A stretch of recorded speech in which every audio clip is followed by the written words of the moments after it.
तो गुरुग्राम में चल रही इसी कार्रवाई पर आज हम चर्चा करेंगे। हमारे साथ हमारे पैनल में दिनेश अग्रवाल जी, कांग्रेस प्रवक्ता जुड़े हैं, साथ ही डॉक्टर पंकज बेनीवाल जी, भाजपा प्रवक्ता जुड़े हैं, और वेद भूषण शर्मा जी, पूर्व एसीपी हमारे साथ जुड़े हैं। आप सभी का बहुत बहुत स्वागत न्यूज स्टेट पंजाब हरियाणा हिमाचल में।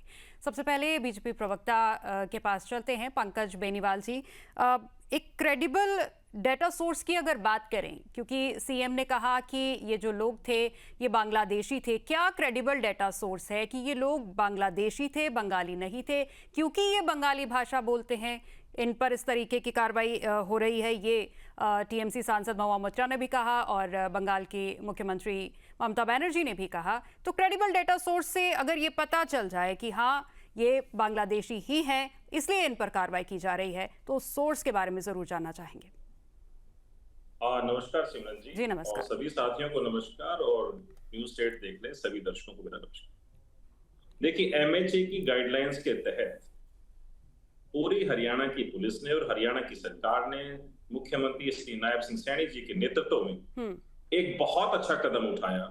और जितने भी अभी जो 10 बांग्लादेशी पकड़े गए हैं, आप कहते हैं सोर्स, और वेस्ट बंगाल की मुख्यमंत्री ममता बनर्जी कहती हैं कि वो बंगाली हैं।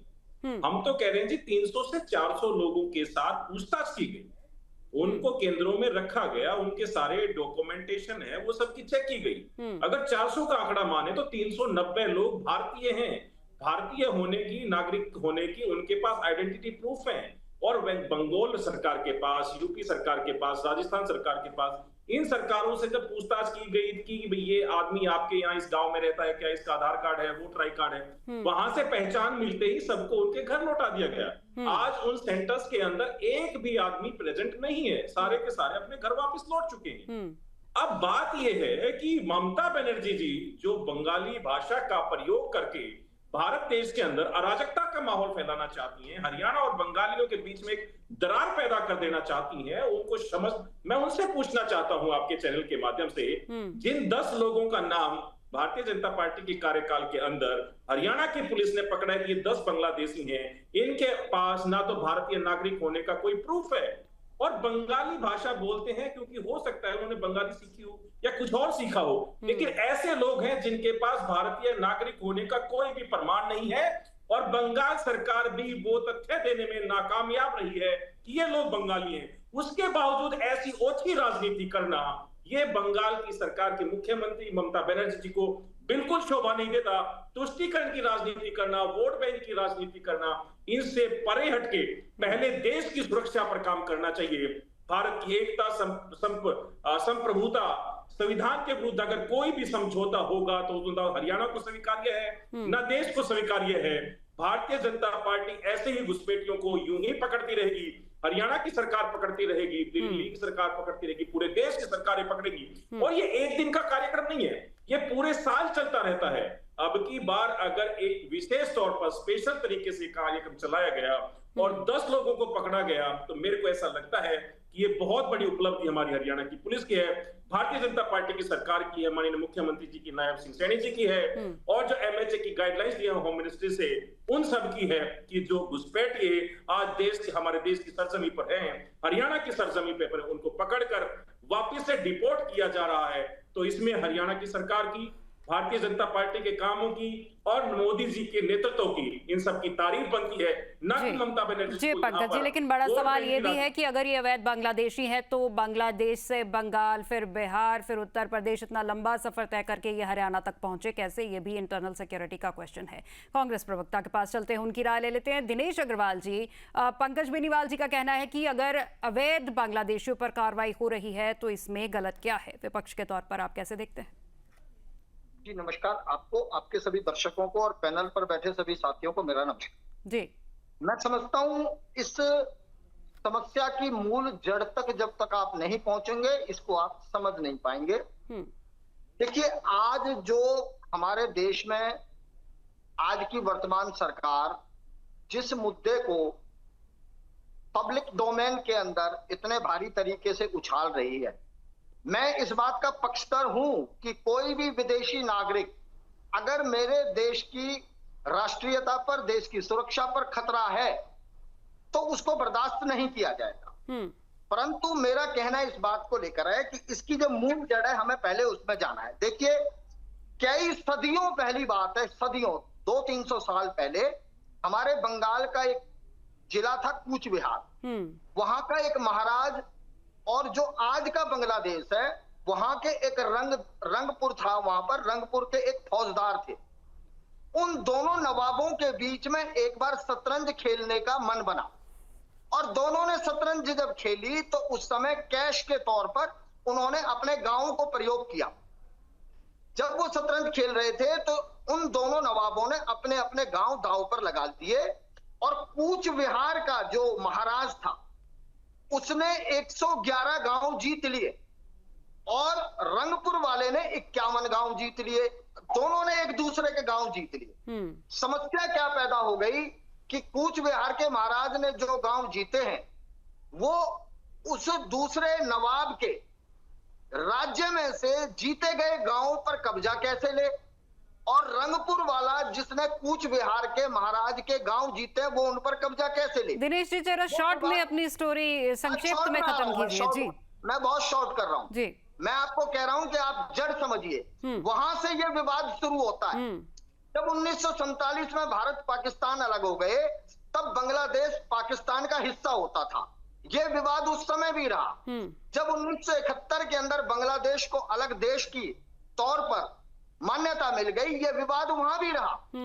1974 के अंदर तत्कालीन प्रधानमंत्री इंदिरा गांधी जी ने बांग्लादेश की तत्कालीन प्रधानमंत्री के साथ समझौता किया।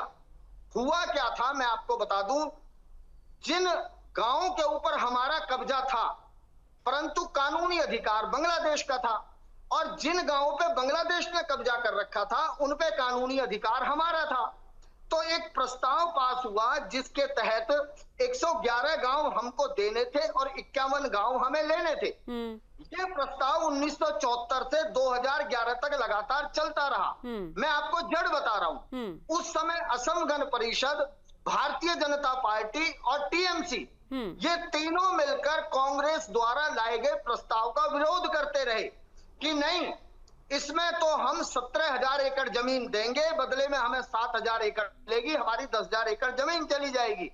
लेकिन मैं ये कह रहा हूं वो भारतीय जनता पार्टी जिसने बांग्लादेश के साथ हमारी सीमा को, विवाद को खत्म नहीं होने दिया और वहां पर रेखांकन नहीं करने दिया, वहां पे तारबंदी नहीं करने दी 1971 से 2011 तक।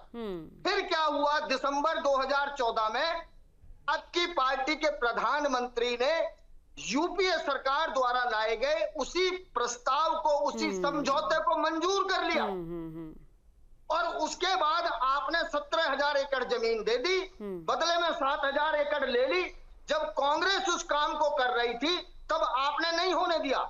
तो बांग्लादेश से भारत के अंदर जो बांग्लादेशी घुसे उसे घुसने किसने दिया? आप लोगों ने घुसने दिया। हम तो सीमाओं का निर्धारण कर रहे थे, हम सीमा रेखा बना रहे थे, परंतु तब हमारा प्रस्ताव गलत था। ठीक और जब आप ठीक है, आपने मूल समस्या बताई कि समस्या शुरू कहां से हुई थी। वेदभूषण शर्मा जी हमारे साथ हैं, पूर्व एसीपी हैं, उनसे बातचीत कर लेते हैं। वेदभूषण जी, जिस तरीके से मैंने पंकज जी से भी पूछा था कि इतना आसान नहीं है कि बांग्लादेश की सीमा पार करके आना, फिर बांग्लादेश के रास्ते, उत्तर प्रदेश के रास्ते, बिहार आगे होकर फिर हरियाणा तक पहुंचना, यानी कि बहुत लंबे समय से ये प्रक्रिया ऐसे ही चल रही है। और अगर ये लोग वाकई ही बांग्लादेशी हैं तो किस तरीके से ये बांग्लादेश से भारत में घुसे और इतने लंबे समय से भारत में ये लोग रहते रहे और किसी को पता भी नहीं चला? देखिए सुखबीर मैडम, ये समस्या पूरी दुनिया की समस्या है, घुसपैठ की समस्या। अमेरिका, यूरोप, ऑस्ट्रेलिया, पूरी दुनिया इस परेशानी से जूझ रही है। अभी आपने देखा कि अमेरिका ने जहाजों में भरकर हिंदुस्तानियों को भेजा। मैक्सिको बॉर्डर से जिस तरह से वहां तमाम फोर्सेस के बावजूद 40,000 आर्मी उनको लगानी पड़ी है। जो लोग ये कहते हैं कि इनको रोका जा सकता है, मेरा कहना बिल्कुल नहीं रोका जा सकता जब तक राजनीतिक इच्छा शक्ति इनको बसाने की ना हो कि वहां बिहार में आ जाते हैं, फिर दिल्ली में आ जाते हैं, फिर हरियाणा चले जाते हैं। इसका समाधान किसी के पास नहीं है, क्योंकि ये समस्या कांग्रेस के टाइम में भी थी, आज भी है और आगे 50 साल तक भी रहेगी। क्योंकि इसका कारण समझने की जरूरत है। जो बॉर्डर है इतने पोरस हैं, वो आसाम से, त्रिपुरा से, वेस्ट बंगाल से लगे हुए हैं। बहुत सारी राजनीतिक पार्टियां इनको संरक्षण देती हैं। अभी दिल्ली के अंदर जब आम आदमी पार्टी की सरकार थी, यहाँ के एक एमएलए अमानतुल्लाह खान ने जो बांग्लादेशी रोहिंग्याज आए थे उनको 10-10 हजार रुपए इनाम के तौर पर दिए, उनको राशन दिया, उनको बिजली पानी तमाम तरह की सुविधाएं मुहैया कराई, जो कि उनको पता है कि ये अपराधों के अंदर लिप्त है।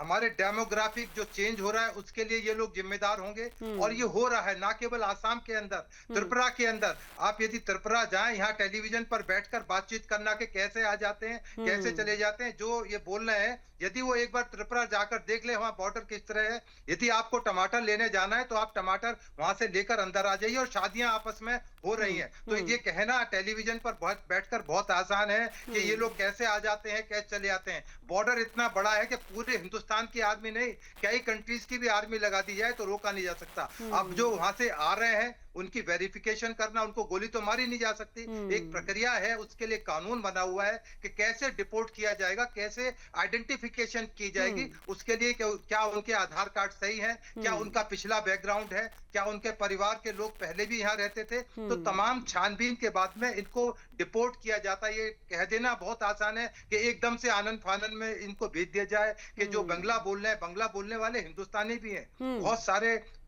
लोग हैं दिल्ली के अंदर, हरियाणा के अंदर जेन्युइन रहते हैं, उनको कोई परेशानी ना हो। तो इसके लिए तमाम एक प्रक्रिया है। अब वो सरकार, चाहे कोई भी सरकार पहल कर रही है, चाहे उत्तर प्रदेश कर रही है, अब हरियाणा उसमें आ गया है। हरियाणा के अंदर नूह और मेवात में जिस तरह से दंगे होते हैं और जिस तरह से एलिगेशंस आते हैं कि वहां बहुत सारे रोहिंग्या और मुस्लिम्स आ गए, तो क्या उनकी वेरिफिकेशन छोड़ दी जाए या राम भरोसे पर चलने दिया जाए? ये कांग्रेस के टाइम में होता था। वेरिफिकेशन प्रक्रिया के बारे में वेदभूषण जी आपसे जानना चाहूंगी कि क्या प्रक्रिया वेरिफिकेशन की रहती है? जिस तरीके से बताया कि अभी 10 लोग ऐसे गुड़गांव में पकड़े गए हैं जिनकी वेरिफिकेशन नहीं हो पाई कि वो भारत के मूल निवासी हैं, क्या प्रक्रिया रहती है जिससे ट्रांसपेरेंसी हो इस वेरिफिकेशन की?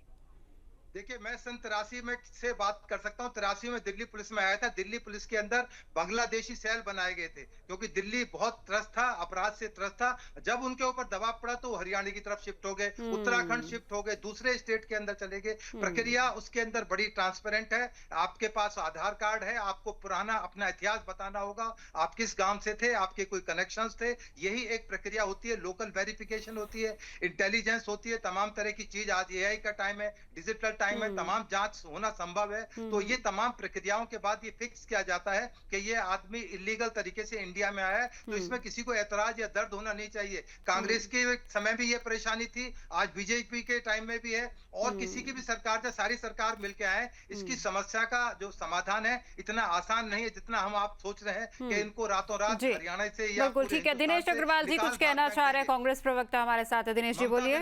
किस तरह से मैं ये कहना चाह रहा हूँ, ये जो बात चल रही है ये दो तरीके के अवैध प्रवासी हैं। बंगाल के अंदर आ जाए। एक जो रोहिंग्या की बात चल रही है, ये जो बर्मा कंट्री था जिसका नाम म्यांमार हो गया, वहां से 7,40,000 रोहिंग्याई मुसलमानों को मार पीट कर भगाया गया।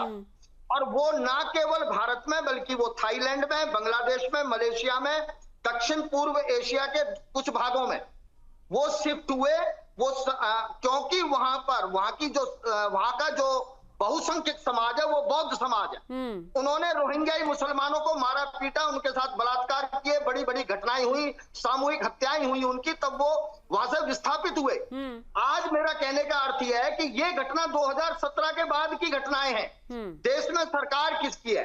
दूसरा मैं ये कहना चाहता हूं कि 1971 में जिस चीज का समाधान कांग्रेस पार्टी कर रही थी, ठीक है, आपकी बात समझ गए। पंकज जी, दिनेश जी का ये कहना है कि ये समस्या खत्म हो जाती। मैं दिनेश जी आपको समय दूंगी कि ये समस्या खत्म हो जाती, लेकिन लंबे समय से भाजपा की सरकार है, और जिस तरीके से वेदभूषण जी ने भी बताया कि पोरोसिटी इतनी है बॉर्डर्स पे, सरकारें चाहती तो रोक सकती थी, लेकिन रोका नहीं गया और अब क्रेडिट लिया जा रहा है। क्रेडिट कौन ले रहा? हम तो सिर्फ अपना काम कर रहे हैं, हम तो अपना कर्तव्य निभा रहे हैं।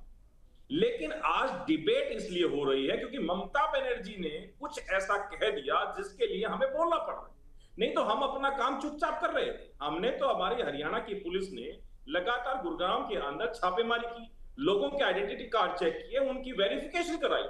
वेरिफिकेशन के बाद जो ठीक पाए गए वो अपने घर लौटा दिए गए, और जो पकड़े गए, जो 10 लोगों का नाम बार बार में आ रहा है कि आइडेंटिफिकेशन नहीं हो पाई कि ये भारतीय मूल के भारतीय नागरिक हैं या मूल निवासी भारत के हैं या हरियाणा के हैं या बंगाल के हैं, पश्चिम कहीं के भी हैं, लेकिन वो भारतीय होने का एक भी सबूत नहीं दे पाए। पासपोर्ट नहीं मिले, वीजा नहीं मिला, तो बहुत सारी चीजें ऐसी हैं जो उन्होंने लोकल एड्रेस देने की कोशिश की। वो बंगाल सरकार ने भी मना किया कि यहां पर नहीं रहते ये लोग, तो उसके बावजूद ऐसा ममता बनर्जी का कह देना, उसके बाद ये विवाद खड़ा हुआ है क्योंकि उन्होंने एक भाषा को लेकर देश में बांटने की जो लकीर पैदा की है, उसकी वजह से ऐसा हुआ। नहीं तो हरियाणा की सरकार, हरियाणा की पुलिस और जो होम मिनिस्ट्री है, सब अपना काम तरीके से कर रहे थे, अपना कर्तव्य निभा रहे थे। और जो यहाँ पर अब चीजें हो रही हैं, उनके लिए दूसरे जो राजनीतिक दल हैं, चाहे वो कांग्रेस है, टीएमसी है या अन्य दल है या इंडिया अलायंस की बात करें, ये सारे लोग ये चाहते हैं कि वापिस से अराजकता का माहौल बने। जो घुसपैठिए हैं वो हरियाणा के अंदर घुसपैठ करें, दिल्ली के अंदर घुसपैठ करें, इनको मजा आता होगा, लेकिन ये भारतीय जनता पार्टी की सरकार है, बदलता हुआ भारत है। अब कोई भी घुसपैठी ना हरियाणा में रहेगा। दिनेश जी आप कुछ कहना चाह रहे हैं? चाहे कोई भी, आप मेरी बात कंप्लीट नहीं होने दे रही, मुझे समझ नहीं जी आ रही। बोलिए। मेरे पास समय का अभाव है दिनेश जी, कम शब्दों में अपनी बात रखिए।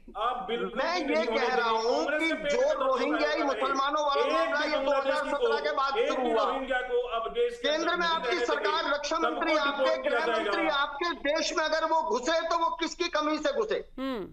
अगर बांग्लादेशी की बात है तो मैं वो बता रहा हूं आपको कि 43 साल 43 ईयर 1971 से लेके और 2014 तक आपने कांग्रेस के समय में लाए गए प्रस्ताव, बांग्लादेश की सरकार के साथ जो प्रस्ताव बनाए थे वो बनाए थे सीमा को, प्लीज बीच में नहीं, ये बीच में नहीं, ये बीच में नहीं, जवाब तो सुन लीजिए।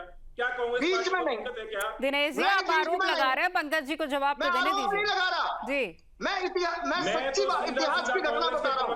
भारतीय जनता पार्टी की राष्ट्रीय कार्यकारिणी की बैठक में प्रस्ताव पास हुए बकायदा कि हमें ये समझौता मंजूर नहीं है। परेशानी है उस समय टीएमसी, असम गण परिषद और भाजपा, ये तीनों मिलकर इन्होंने सीमांकन नहीं होने दिया। ये इतिहास में लिखा हुआ है, ये सच्चाई है। अब ये भाजपा के प्रवक्ता की पोल खुल रही है तो ये बीच में डिस्टर्ब कर रहे हैं। क्यों उन 10 लोगों के साथ खड़े होकर आप प्लीज इनको रोकिए, मेरी बात कंप्लीट होने दीजिए। जी पंकज जी, वो 10 लोगों के साथ नहीं खड़े, उनका एक ही सवाल है कि सीमांकन क्यों नहीं होने दिया जब कांग्रेस की सरकार थी? कंप्लीट होने दो, मुझे तो बोलने दो। जी बोलिए।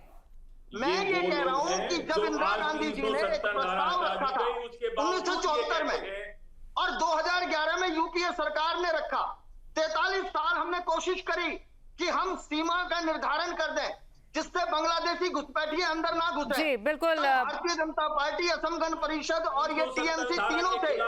चलिए दिनेश जी, आपकी बात सुनी, पंकज जी ने भी सुनी, हमने भी सुनी, लेकिन देश हित में यही बात सर्वोपरि है कि अगर कोई घुसपैठिया भारत में है तो यकीनी तौर पर राज्य सरकार हो या केंद्र सरकार हो, पहला कदम यही होना चाहिए कि उन घुसपैठियों को भारत से निकालना चाहिए, क्योंकि देश की सुरक्षा का मामला है। आप सभी का बहुत बहुत धन्यवाद हमारे साथ इस डिबेट में बैठने के लिए।